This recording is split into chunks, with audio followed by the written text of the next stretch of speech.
بسم اللہ الرحمن الرحیم۔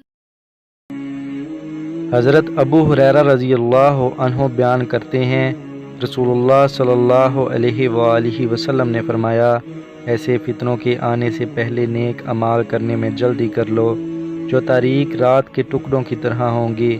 آدمی صبح کے وقت مومن ہوگا تو شام کے وقت کافر، جبکہ شام کے وقت مومن ہوگا تو صبح کے وقت کافر۔ وہ دنیا کے مال و متاع کے عوض اپنا دین بیچ دے گا۔ مشکوٰۃ المصابیح حدیث نمبر 5383۔